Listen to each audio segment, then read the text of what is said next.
Do you know these helpful webinar marketing tips? Webinars have been a popular way for companies to host events, but their popularity has increased even more due to COVID-19. As more people spent time at home, companies realized they could use these webinars as a marketing tool to enhance sales. If you want to leverage webinar marketing as part of your sales strategy, then stay where you are. I'm Noel with Jotform, and in today's video, we'll discuss what webinar marketing is, how to generate and drive engagement, and how you can optimize your webinar marketing efforts overall. Let's go.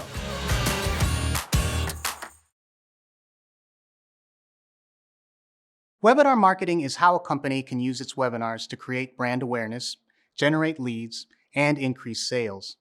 These virtual events are usually formatted as a workshop, lecture, panel discussion, or large-scale meeting, and they tend to focus on trends, issues, and solutions within a particular industry. Like an in-person conference, a webinar's format usually includes keynote speakers, panel discussions, and a Q&A portion. They use video conference software for product or service demonstrations that garner interest in the company without having to directly sell it to the attendees.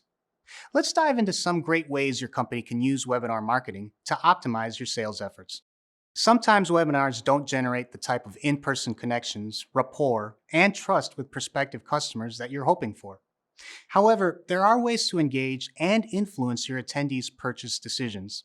Start by creating an interactive experience with your virtual audience. You can do this via chat rooms, live polls, and Q&A sessions. Encourage your virtual attendees to open up about what's on their minds and share their feedback. Depending on your webinar platform of choice, you can even dive deeper into the live chat features by reading comments, answering questions, debating objections, and sending out audience announcements. You can also gauge your virtual audience's attention and engagement indicators. Doing this will let you know who's paying attention and staying involved and who seems disinterested.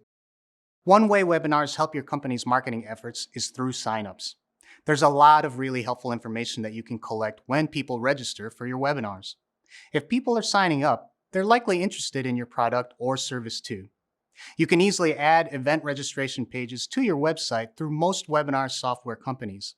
These softwares also integrate with lots of tools and platforms that your company already uses to manage lead data. One example of this is CRM systems and signups.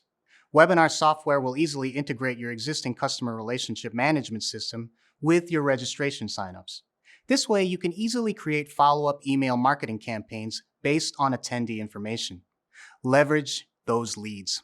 You can also integrate Jotform's registration form templates with Zoom. Doing so will simplify registration and collect and organize all the info you need. Jotform also has integration abilities with many popular CRM systems like Salesforce, HubSpot, and Zoho CRM. With in-person conferences came necessary travel for registrants, and not everyone who was interested could make it in person to those conferences. So now, with webinars taking over, you're actually tapping into an extended pool of potential registrants. People don't need to plan or spend money on travel. Instead, they get to log in from the comfort of their home or office. Software solutions like GoToWebinar and Zoom can be scaled to accommodate thousands of attendees. Thousands! Talk about increasing your pool of leads. People attending your webinar is just one way to gain sales traction. Even if you've collected attendee data from the recent webinar, there's still more that can be done with your webinar. You can repackage your webinar into other marketing and sales opportunities. Not only is this continuing to give life to your webinar, but it also generates a higher return on investment. You can still reach potential customers like people who signed up and didn't end up attending. With those registrants who didn't join, you can send them a downloadable webinar recording. This way they can still digest the info you were initially intending for them to receive in the live webinar. You could also chop your webinar down into bite-sized sound bites. Then you can use those on your website, social media accounts, and other content marketing pieces. They can also be repurposed in future email marketing efforts. Essentially, you want to keep the conversation rolling. Try implementing additional marketing efforts focused on those who did attend. You can send follow-up surveys in an email. Your surveys can include a call to action so you can gather a little more information on customer needs. Their webinar feedback is precious as it can help you see what you should continue to do and what you could improve upon for the next webinar. Collecting registrant information and gathering buyer persona details is a great way to boost your overall marketing needs. On top of that, you'll want to track your results, especially inbound leads and conversions by your sales team. It's important to formalize your approach to webinars. Your marketing and sales teams should be collaborating on agendas, formats, and topics to find the best approach. Now you're ready to execute successful webinar marketing at your company. Let's review. To enhance your virtual conference events, you'll want to generate and drive engagement, gather leads through signups, reach a larger pool of leads, repurpose your webinars for additional traction, and optimize your efforts. Thanks for watching Jotform. I'm Noel. See you next time.